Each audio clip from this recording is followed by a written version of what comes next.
All right, happy Friday, friends. So Disney's Snow White, the young actress that's playing Snow White, rather, Rachel Zelger, has offered up an apology after wishing harm to all Trump supporters. And it's pretty clear that her apology is being forced by Disney to save the film, which is supposed to be released in March. Plus, the left is in panic mode about RFK Jr.'s appointment. I mean, truly freaking out. People are threatening to quit the FDA. Who wants to tell them that that's exactly what we want to happen? We'd like you all to quit your jobs and for the FDA to be shuttered, if we're being frank. But first, former CNN pundit Marc Lamont Hill and I clashed again. We've been actually clashing a lot over the years, a long history of clashing, particularly over the topic of transgenderism. So let's get started. Welcome back to Candace.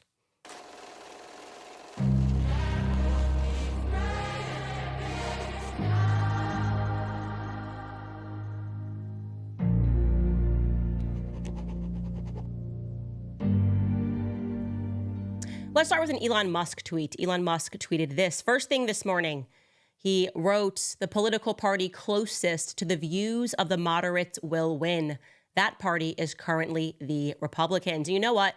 I think he's absolutely right. He is on point. I think the single biggest issue that moved moderate voters to the Republican side was the issue of transgenderism. Years ago, because I was way ahead of the curve, and everybody was hating me, back in 2020, I had former CNN pundit Marc Lamont Hill on my show, which was then on PragerU.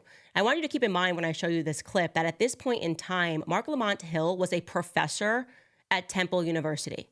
So he was qualified to teach students. You send your kid to university, and they could have encountered Marc Lamont Hill at Temple University campus. He was an educator, assumption that he was quite educated. I asked him some very basic biological questions about the differences between males and females, and he seemed to get a little bit tripped up. Here is how he responded. It has now come to a point where if you say that only women can give birth, you are called a bigot. That is crazy. That's nuts. So if you say, like J.K. Rowling did when she got canceled by the Harry Potter cast, that only women can menstruate, okay? Can men get their period? Can you help my audience? Can men get their period? Some can. Okay. Yeah, trans men. There are some trans men who can. And again, I think it's okay to ask interesting questions. I think it's okay to have intellectual debates. But I don't think that we ever want to enter a space where we deny the humanity. And I'm not saying you are, but to deny the humanity or the experiences of other people. You could see he just honestly, I was rendered into silence, just very much clearly stated that he believed that men could get their period. And I was just aghast at the fact that I was sitting across from a university professor who said that unflinchingly. And his point there is all about compassion. So that is really the debate. Have we been, and when I say we, I mean conservatives, have we been denying humanity? Or have others been denying reality? Well, I can tell you that social media companies took his side in that debate over the years. They began mandating compassion, really. Compassion. I'm putting that in air quotations because that's always the excuse. It's about being compassionate and understanding. And on YouTube, as just one example, you could and still can receive strikes and lose your entire platform if you misgender someone like Dylan Mulvaney, as just one example. If you do not refer to Dylan Mulvaney with the correct pronouns, you will get hit with a strike for hate. Or Biden's former nuclear waste official, remember this individual, Sam Brinton? Yeah, well, the message from social media companies was quite clear. Their lifestyles are not problematic. Our interpretations of their lifestyles are what is actually problematic. So you fast forward 4 years to now, and Donald Trump beats Kamala Harris handily, and suddenly the topic of transgenderism is again being debated. People are wondering, did such speech mandates ultimately help or hurt Kamala's cause? Because there were a ton of them. Fact checkers, the police, the moral police, the feelings police. Did supporting transgendered athletes and women losing out to biological men in sports competitions actually work to bring people over to the Democratic Party? Well, in the immediate wake of the election results, I offered that transgenderism may have been a bridge too far for many moderates, like my sisters, who voted Republican for the very first time. But again, Marc Lamont Hill and I, when we were matched up on Piers Morgan, we just could not find common ground on this assessment. Take a listen. My sisters were on the left, and this is the first election that they voted for Trump. They're from Connecticut. dyed-in-the-wool Democrats, I guess you could say, and they moved away. And the trans issue was the #1 reason that they did. Yeah. What they said was happening in the school system made them fearful. They have sons. They thought it was completely crazy and bizarre that they're insisting upon trying to make toddlers. My sisters have toddlers believe that they can be anything that they want and that they're non-binary. They truly believe the left has gone crazy. And they say, I didn't leave the left left me. And that is an accurate statement to make because they cannot just see things that are just so plainly obvious. They are trying to criminalize the idea that a woman is a woman and you can't just become a woman because you feel a certain way on the inside. And the right, like I'm doing right now, I will just say it as it is, right? You are not a woman. I am sorry that you are suffering from a mental disorder. If you were suffering from any other mental disorder, I would treat you the same way. I want you to get better. But because you are suffering from a mental disorder does not mean that I have to pretend that I have a mental disorder and that I see things differently. I don't. There was a New York Times report today that said that one of the most effective Trump ads during the presidential race towards the end was the one where he had Kamala Harris saying, she'll call you they, them, I'll call you you, or whatever it was. And that turned out to be, to the Trump campaign team's surprise, one of their most effective ads of the whole race, apparently, which suggests it is a much bigger issue than some Democrats clearly want people to think. I'm not sure anyone, and again, I need to see the data to speak to this, just as we all should. I don't think anyone is voting for the president based on this issue. It could be an issue that tips the scale, but I think most people aren't voting for president based on this issue. I just don't think it's the priority issue of most people. Mothers are. I do. Again, they may be. I'd like to see the evidence of that. I can't say definitively one way or the other, but it's never happened before in any election, so this would be the first time. So if it's true, just show me the evidence, and I'm happy to learn from it. Well, we are happy to teach you from it. We got the data, we got the evidence that Marc was looking for, and it turns out that I was correct. Exit polling proved that trans mania moved moderates over to the Republican side. I'm going to show you this chart, which was done by Blueprint. Blueprint is a new public opinion research initiative that's designed to take a sober, detailed look at what Democrats need to do to win in 2024. And so they were actually polling people, and what you can see, and we're going to get closer here, is that they are just asking questions to voters, all voters, swing voters, black voters, swing voters that chose Trump, and Latino voters about the topics that they cared the most about. So what you're seeing in that chart that's dark green means that this was the most important thing to all voters. And number 3, you look at that column, number 3, you see Kamala Harris is focused more on cultural issues like transgendered issues rather than helping the middle class. So yes, this was a very important issue to people that were moderate, to people that were on the left, and it brought them over. The Dems caring more about social causes than worrying about reality, gas prices, groceries. And by the way, in case you missed it, here is the Trump campaign ad that proved to be the single most effective ad of the entire Trump campaign. Take a look. Kamala supports taxpayer-funded sex changes for prisoners. Surgery. For prisoners. For prisoners. Every transgender inmate in the prison system would have access. It's hard to believe, but it's true. Even the liberal media was shocked Kamala supports taxpayer-funded sex changes for prisoners and illegal aliens. Every transgender inmate would have access. Kamala's for they, them. President Trump is for you. I'm Donald J. Trump, and I approve this message. Kamala is for they, them. President Trump is for you. That worked. Bottom line, lessons learned. People care deeply about this issue. People don't like their children being indoctrinated. They also don't like being called names for not wanting their children to be indoctrinated. So these people, like my sisters, are now seeking out independent media voices that reflect their ideas rather than shame them, making them think that there's something wrong or backwards about what they view to be just common sense. And by the way, that is what sets them upon the slippery slope, my friends, because then while they're listening to those independent voices, maybe about just one topic like transgenderism, they then learn about other topics that they didn't even realize they may have been indoctrinated about. And I'll give you a perfect example. So this morning, I always talk to my sisters on the phone when I go for a walk. I'm talking to my little sister on the phone, and we're speaking about this, and I'm not kidding when I say that I broke her brain when I started speaking to her about the truth regarding the Laramie Project, the Matthew Shepard story. Now, I'm just going to riff on this in case you guys are not familiar with who Matt Shepard was or what the Laramie Project was. I don't know if this was just Northeastern indoctrination, but essentially when I was in high school, we were all made to learn the story in our classrooms about a gay kid named Matthew Laramie, a gay guy named Matthew Laramie, who was killed back in 1998. In fact, the drama class, the drama students rather, put on a play called The Laramie Project. There was even a day where students were supposed to be silent all day.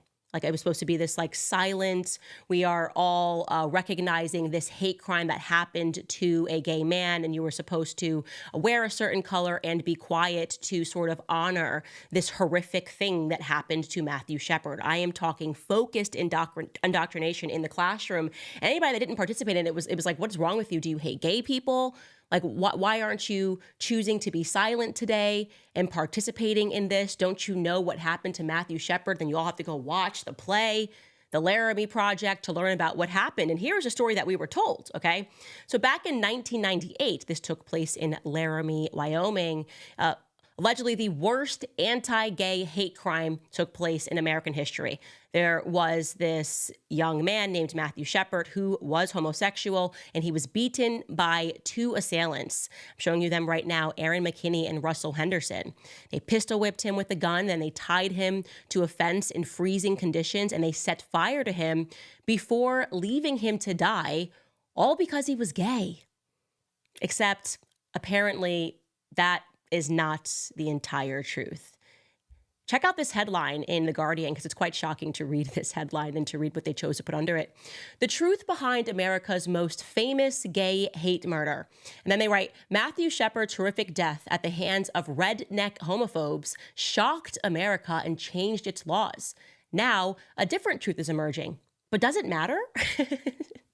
I love that. Julie Bindel was like, okay, so now we're learning the truth, but does it even matter? We got laws changed. Plays are being done. We have kids being indoctrinated. Does it actually matter what the truth is?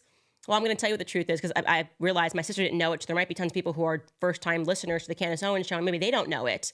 But yeah, the lie was actually exposed by a gay journalist. His name is Stephen Jimenez, and he investigated the Matthew Laramie case for 13 years, Matthew Shepard case, pardon me, for 13 years, interviewed more than 100 people that were connected to the case. And then he published his findings in a book entitled The Book of Matt. And boy, he did not expect the hate that he received, not just from Guardian writers, but from left-wing writers. How could you do this as a gay man? How could you publish this? How could you publish the truth? Well, what did he discover? Well, this is directly from that Guardian article. Jimenez found that Matthew Shepard was addicted to and dealing crystal meth and had dabbled in heroin. He also took significant sexual risks and was being pimped alongside Aaron McKinney, one of his killers, with whom he had had occasional sexual encounters with. He was HIV positive at the time of his death. Matthew's drug abuse and the fact that he knew one of his killers prior to the attack was never explored in court.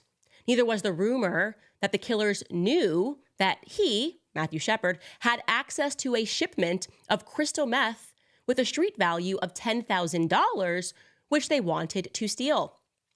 Jimenez, the journalist, told other journalists this regarding his book. He said, quote, "The view was that homophobic rednecks walked into a bar and saw an obviously gay man with money and targeted him and beat him to death for that reason. But that isn't what happened. Nothing in this book takes away from the iniquity and brutality of the crime or the culpability of his murderers, but we owe Matthew and other young men like him the truth." And what is the truth? The truth is that Aaron, the murderer, and Matthew, the victim, had a friendship. They had been involved sexually. They bought and sold drugs from each other. That complicates the original story of two strangers walking into a bar and targeting Matthew, someone that they did not know because he was gay. Are you comprehending what I am saying here to you guys? They got laws passed. They blamed this, of course, as always, on rednecks, conservatives. They walked into this bar, they saw a gay guy, and they decided to kill him and chain him to a fence just because he was gay. We're going to leave out the part that actually the killer knew him and that actually the killer himself was also a homosexual who was sleeping with him and who knew that he had crystal meth on him because he was also dealing. But the police officer who found Matthew Shepard's shoes, his truck, and his wallet, and wound up arresting one of his killers, was a man named Officer Flint Waters. There's a photo of him right here. Waters praised the book, saying this, quote, "I spoke to Waters," this is what the journalist said, "I spoke to Waters, who has since retired from the police, having seen him praise the book on Matt on social media. He said this, "I believe to this day that McKinney and Henderson were trying to find Matthew's house so they could steal his drugs. It was fairly well known in the Laramie community that McKinney wouldn't be the one that was striking out of a sense of homophobia. Some of the officers I worked with had caught him in a sexual act with another man, so it didn't fit. None of that ever made any sense." How crazy is that to think what the world was like before social media? We're talking about 1998. The fact that they were able to perpetuate this hoax on the public in order to actually fulfill their initiatives of wanting to get hate crime laws passed. This horrific murder, and like I said, no question, the journalist is correct, this was a horrific murder. But this murder happened by a gay man and a person that he had been having a homosexual relationship with, who he shared drugs with and sold drugs with from time to time.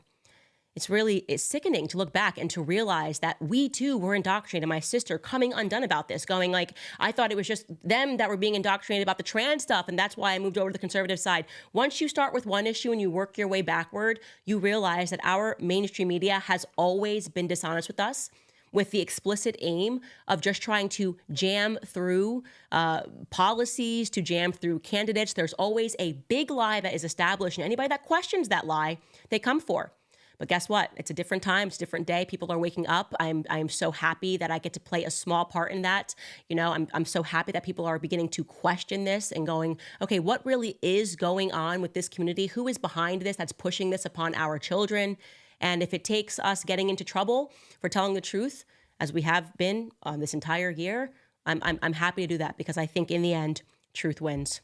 All right, guys, before we get into Rachel Zelger, I have so much to say about that. I just want to remind you guys about preborn, because in many ways this past election brought abortion to the forefront. There are many states who have radicalized abortion, and tragically thousands of babies will continue to lose their lives, which is why preborn, the nation's largest pro-life organization, is on the front lines for at-risk babies and mothers who are facing unplanned pregnancies.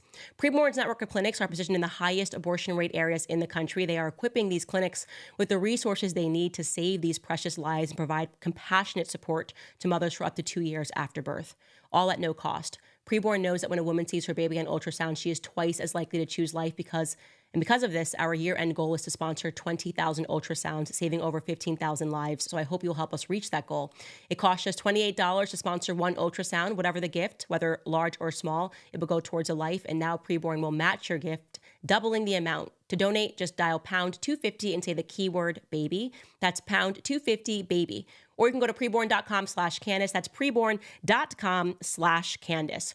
All right. Now, I've got two fake apologies for you today. One is from Rachel Zelger, and one is from Nicole Scherzinger. Let's actually start with Rachel, because I really was just on one last night with this. So in case you missed yesterday's episode, essentially, there has been this problematic star named Rachel Zelger. She's 23 years old. She's very young, obviously, and she has a huge platform because she was sort of made famous by Steven Spielberg. I think he cast her for the West Side Story. She's talented. People like her. And of course, they get a platform and they just start talking-ish, especially to conservatives. So she published this in the wake. And by the way, it was a 4-part series, vitriolic series that was aimed at Trump supporters. And she published this, which I just want to show you. I find myself speechless in the midst of this, yada, yada, yada.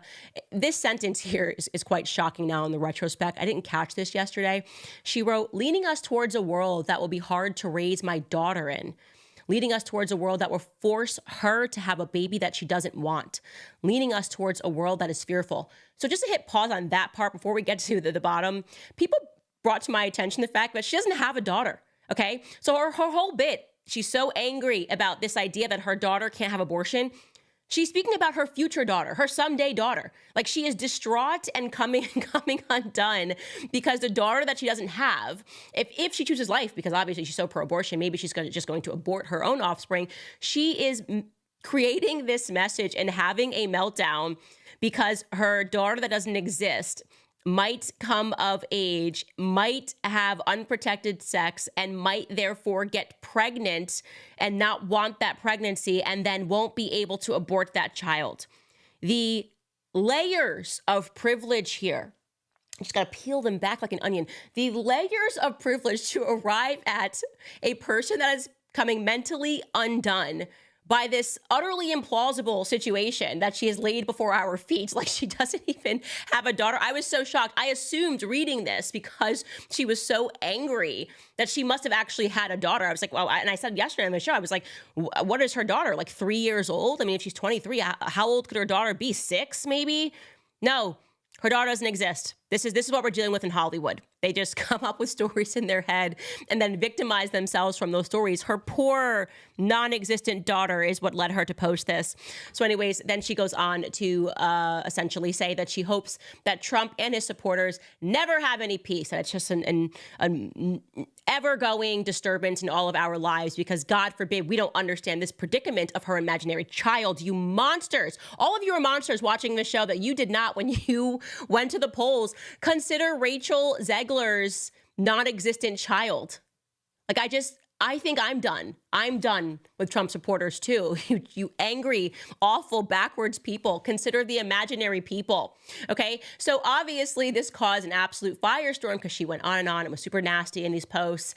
And Disney came down on her. And I want to let you know why people are especially upset about this, because I also forgot about this. I mentioned it at the end of the show yesterday, but I do want to draw to your attention more closely that Gina Carano got fired from Disney. So the same company that is paying Rachel Zegler to be Snow White fired Gina Carano the first time around when things were happening with COVID and they were kind of treating the unvaxxed like, I don't know, like we were all crazy and should be second-class citizens. This is what Gina Carano posted that got her fired from Disney, okay? She wrote, Jews were beaten in the streets, not by Nazi soldiers, but by their neighbors, even by children. Sad face. Because history is edited. This is a quote, by the way, it's not coming from her. Because history is edited, most people today don't realize that to get to the point where Nazi soldiers could easily round up thousands of Jews, the government first made their own neighbors hate them simply for being Jews. How is that any different from hating someone for their political views? End quotation. So her point here is that we're becoming so hateful about political views that we're starting to hate our neighbors, and that's not good. History tells us that's not good. Disney saw this and they said, you're fired. Okay, Rachel is now explicitly calling for Trump supporters to be harmed, to experience disturbances throughout their entire life, and it's crickets. And so obviously, they then put pressure on her to apologize. And here's what she offered up on Instagram last night, which really set me off. She wrote, "Hi, everyone.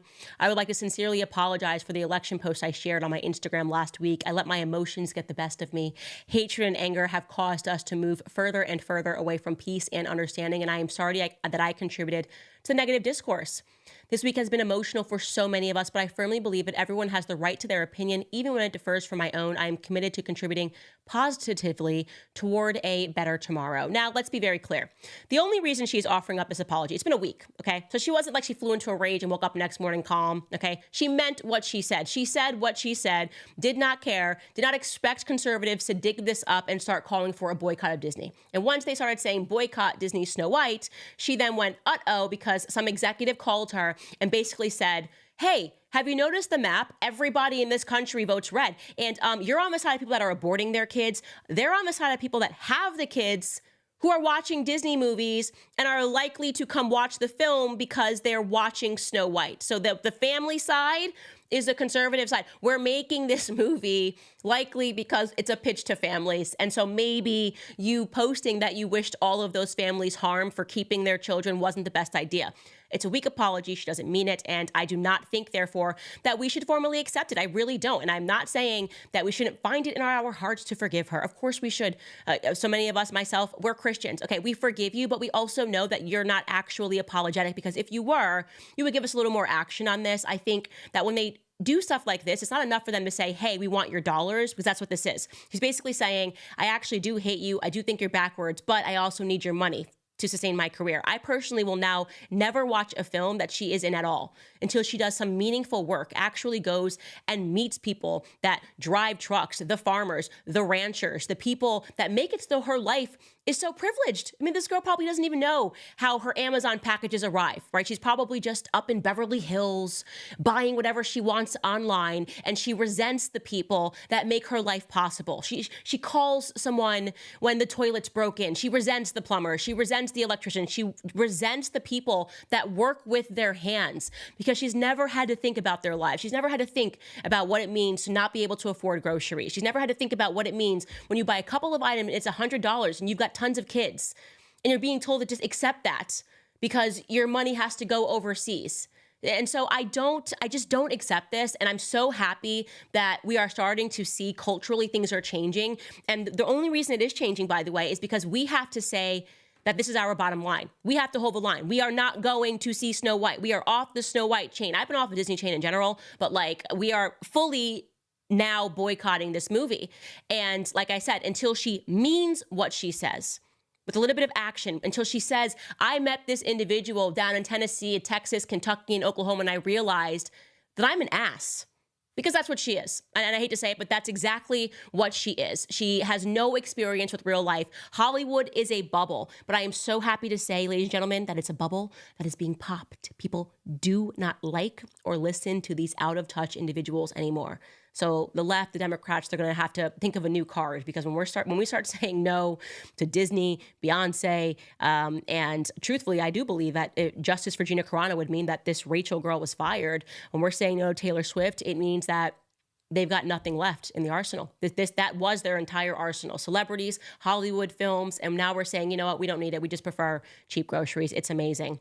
By the way, another celebrity that offered an apology, and I think it's absolutely ridiculous, Nicole Scherzinger. If you're not familiar with Nicole Scherzinger, she's a singer. She was in the group, the Pussycat Dolls. They were very big. I think in the 2000s, they were very big. And she apparently follows Russell Brand, which isn't shocking because Russell Brand, first and foremost, spent the majority of his career being on the left, and he is also was in Hollywood, was in tons of movies. So yeah, he's got a pretty big audience and probably has tons of friends in Hollywood. And Russell Brand posted this on Instagram.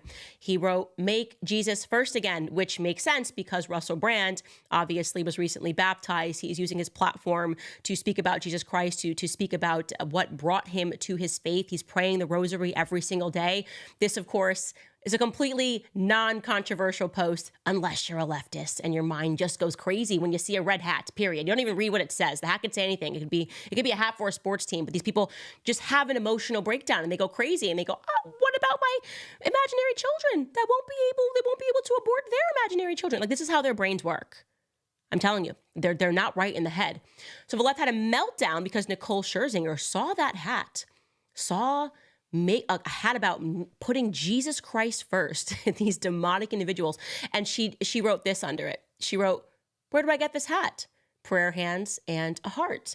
Oh my gosh. Oh my, what? Cancel Nicole Scherzinger. What? Is she team like bring Jesus back? Like, what is she, like team Easter here? What's going on here? How dare she? She's in Hollywood. We worship the devil. We worship ourselves.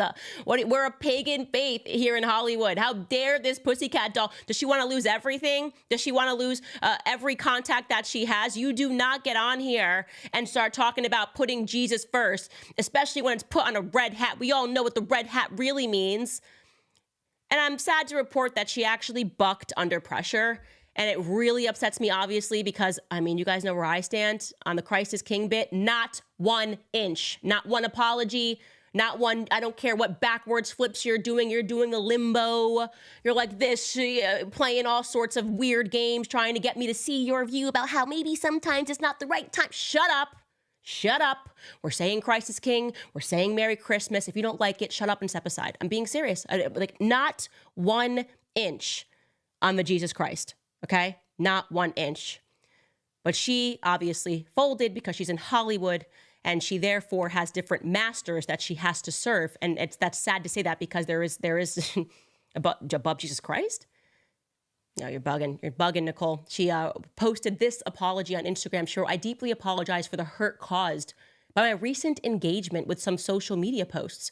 When I commented on these posts, I made the mistake of not realizing that they could be easily interpreted as being politically related, and I apologize to anyone who understandably reached that conclusion."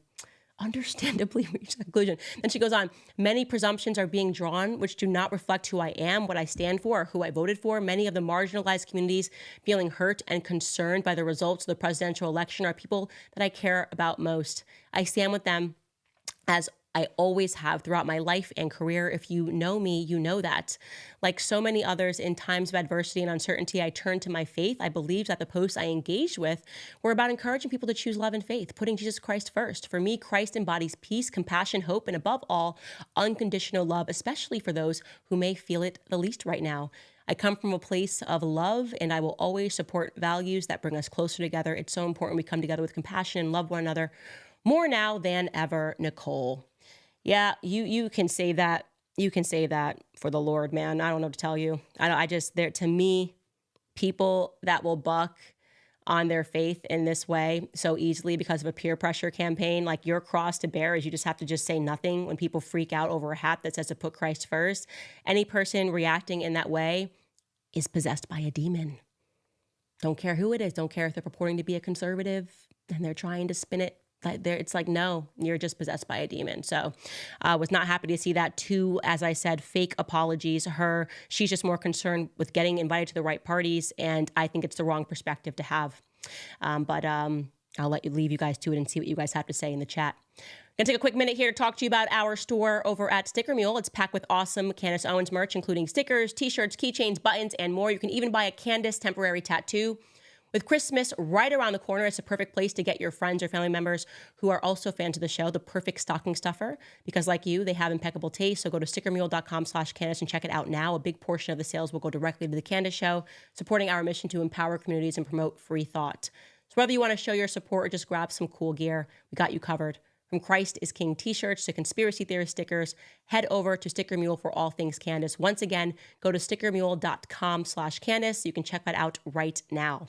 Okay, so we left you yesterday with news that Trump had nominated RFK Jr. to the HHS, pardon me. And obviously and predictably, the left is having an absolute meltdown about a person that actually wants to make America healthy again. Check out this clip from CNN. It's incredible. Steer clear of politics, but this really isn't about politics, because this is somebody who has been, Robert F. Kennedy Jr., who has been pushing quackery, who has been pushing lies, who has been pushing conspiracy theories. You've been talking to experts in the health community, the medical community, preparing for him, RFK Jr., to be given some sort of role in health. What have they said to you?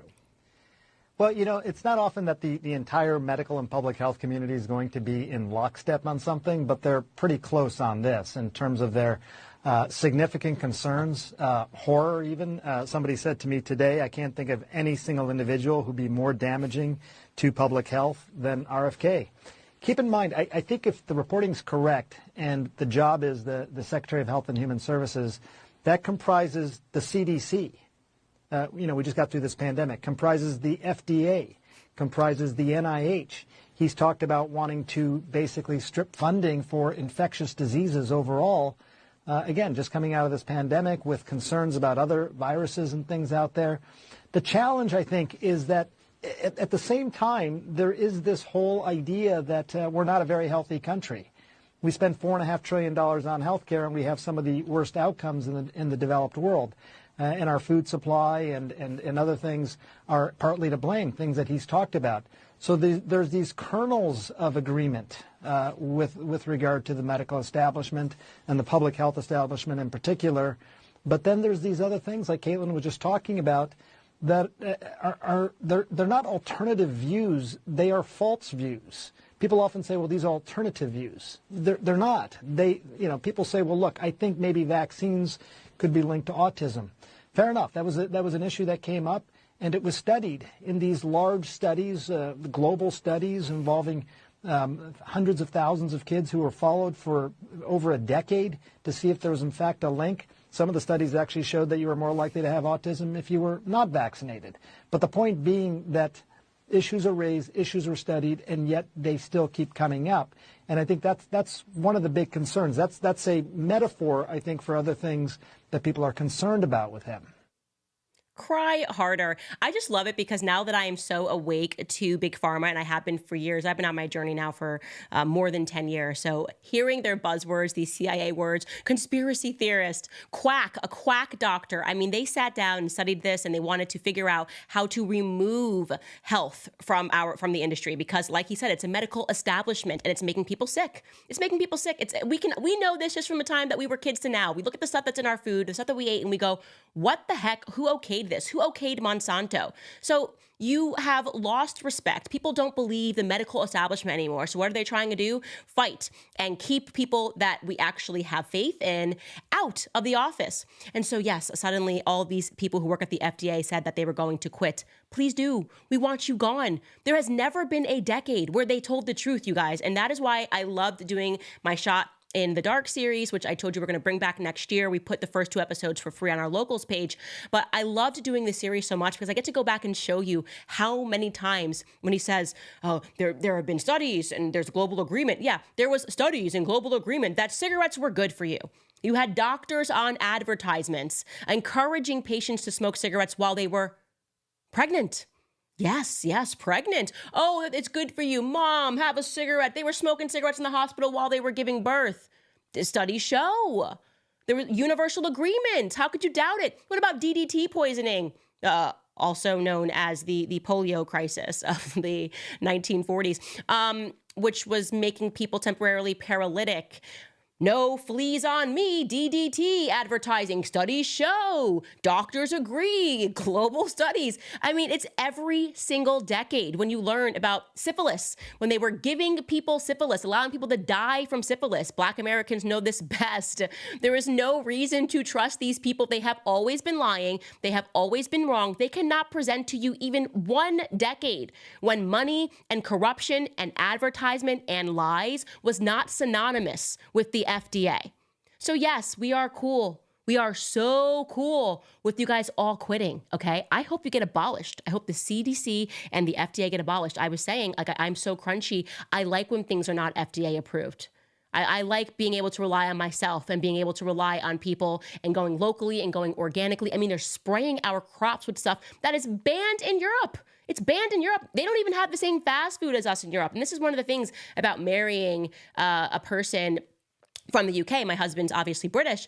Going over there and traveling so much, and then you really get to see just how corrupt America is, just how sick mentally and physically we are, the things that they are not allowed to put in their food, the certain countries, like, for an example, Japan, which won't give the MMR vaccine because they kept saying that kids were getting sick and there was tons of proof. But over here, he says, no, we looked into it. There's no links to autism.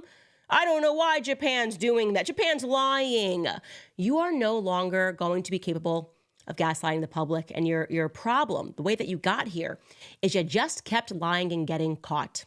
So you're flapping around and you're desperate, and you think that if you just keep calling people quacks and conspiracy theorists, that somehow we're going to turn around and go, yes, please, let me roll up my sleeve. Give me all 78 vaccines, sir, and I'll take a flu shot every year, sir. It's a pass for me and my supporters and people that are waking up to just the establishment in general. The fact that you call it a medical establishment, like we're just the authority on these things. We lie all the time, but we're just the authority. Goodbye. Sorry, you guys, you really are. We are just seeing the end of an entire era, and it is just so beautiful to see. It makes me so happy. I am like giddy. Cannot wait for these people to get into office. And then we know they're going to try to block them. They're going to try to block this. But let me tell you something. When we get to these Senate confirmations, we are going to know who is who in the Republican Party. Like, okay, we are going to know who is blackmailed, who is financially controlled, what lobbying groups control them. Because let me tell you, Big Pharma has more lobbyists in D.C. than we have congressmen. The absolute most money that is spent in D.C. is spent by Big Pharma lobbyists. That's the number one lobbying group is Big Pharma, followed by AIPAC, okay? So when we get to these Senate confirmation hearings and we start seeing which one of these senators starts trying to say, oh, no, let's not have him there, we're going to exactly know who we need to get out of office. We will be paying and covering this. We will be paying paying close attention. I also want to show you guys this because apparently wanting to tackle the health problem is in the Kennedy blood, right? Here is JFK, President JFK Jr. talking about fat kids. Take a listen. There's nothing, I think, more unfortunate than to have soft, chubby, fat-looking children who go to watch their school play basketball every Saturday and regard that as their week's exercise. I hope that all of you will join, and everybody in the United States, to make sure that our children participate fully in a vigorous and adventurous life which is possible for them in this very rich country of ours. Soft, chubby, fat children, beware, okay? Beware. We got a Kennedy in there, or we should have him confirmed in there, and you have been put on notice. Okay, I got to show you this random story that has nothing to do with anything, but it is just amazing, and it will make you laugh on this Friday before I get into your comments, because it's just incredible. So listen, times are hard. I think we can all agree times are hard. People are looking for new ways to make money, and a group of people have been arrested. I will tell you that. It starts with that. A group of people, 4 people, have been arrested, and they have been charged for insurance fraud. And the way that they committed this act of insurance fraud is unlike anything I have seen before. I'm just going to let you guys listen to the news clip. Take a listen. Their cars were damaged, and bear attacks are now in jail. NBC4's Kristen Cosner is live in Lake Arrowhead with more on what investigators are calling Operation Bear Claw. Christian.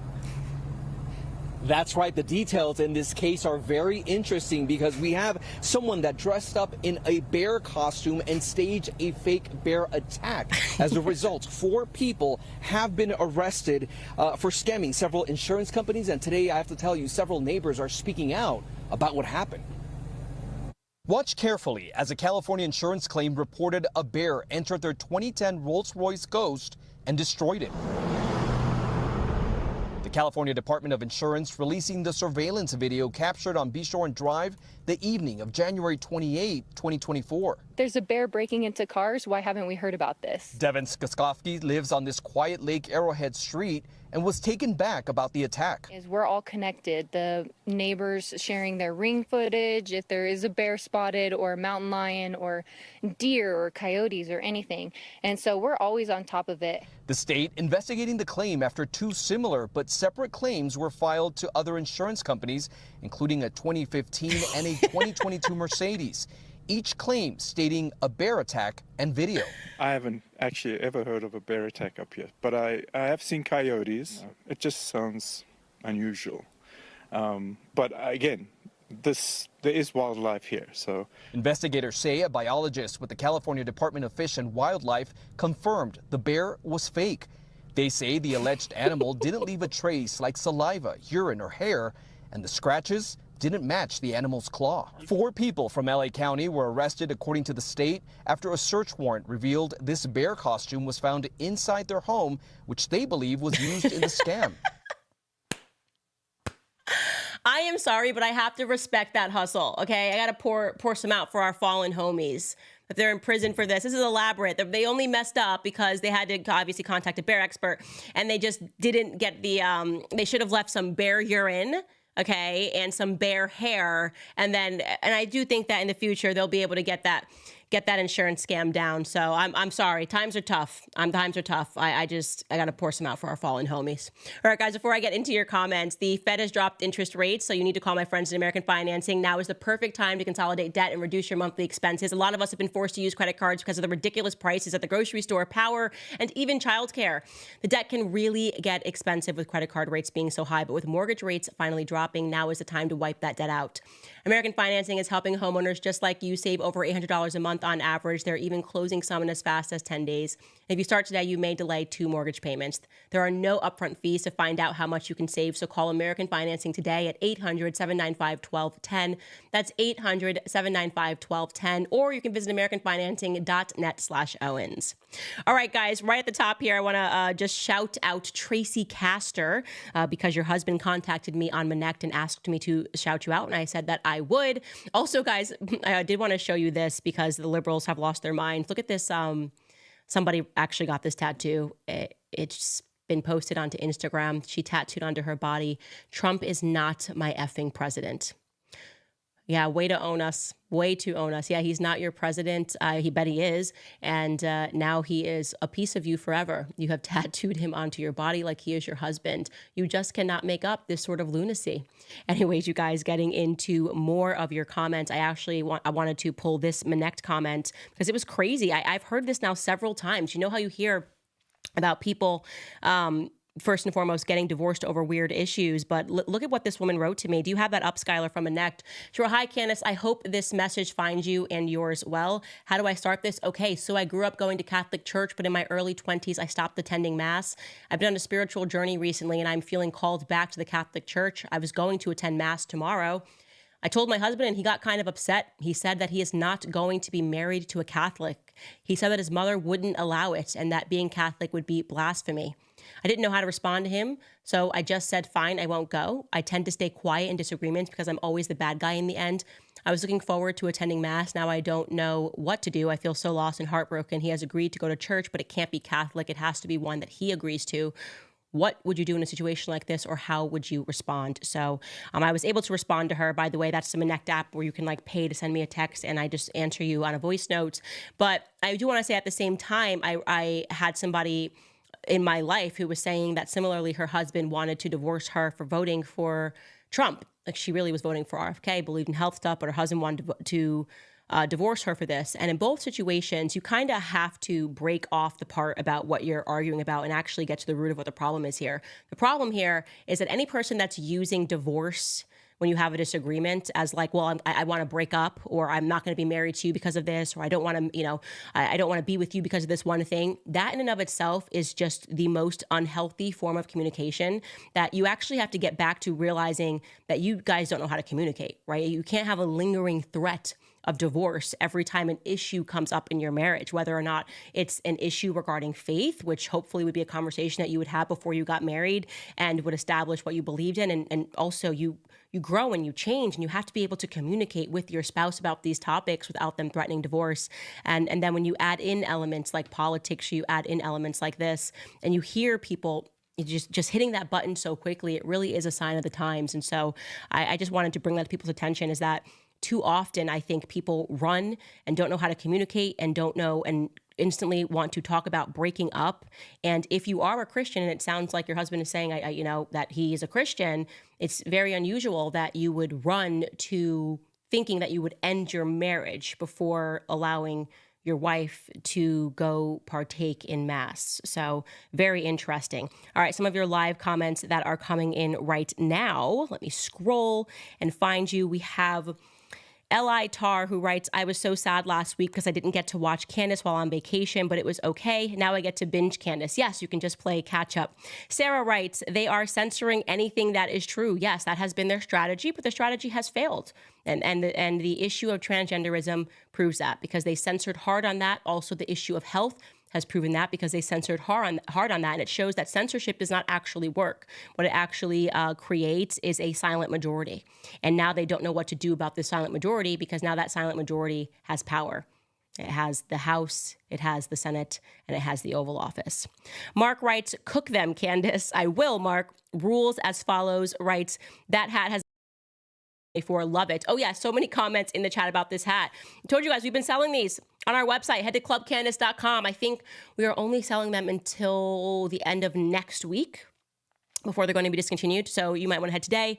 It might actually be earlier. It might be Wednesday. So you might want to head today if you have not yet been able to snag you one. Oh yes, look, and there's also a beanie. Here, I'll try this on live. Is my hair all crazy? Let me try it on. I haven't actually tried on this beanie. Oh, my head is a little tight. Oh, it's so cute. Look at this Christmas beanie. We also have it in beanie form. There we go. Oh, wrong way. And okay, my producer says we actually only have these until Tuesday, so you're going to have to buy these. Absolutely going to have to do this now. Head to clubcandace.com if you want to buy that, as well as these mugs that I'm holding here, which say 47, and then have our celebrity tiers. Don't worry, it won't have my lipstick on it when you buy yours. But we've got LeBron James, and we've got J-Lo, and we have got Cardi B on these mugs. I love when you guys tag me when you unbox them. I love a good unboxing, so be sure to tag me. This person writes, "Candace, will you cover fluoride on A Shot in the Dark?" Absolutely. Everything that you've heard about fluoride is not conspiracy. It is true. Ash Bash writes, "Candace, what is your favorite conspiracy theory?" Definitively the moon landing. I do not believe in the moon landings. And here's the thing, you will get there very quickly if you keep watching my show.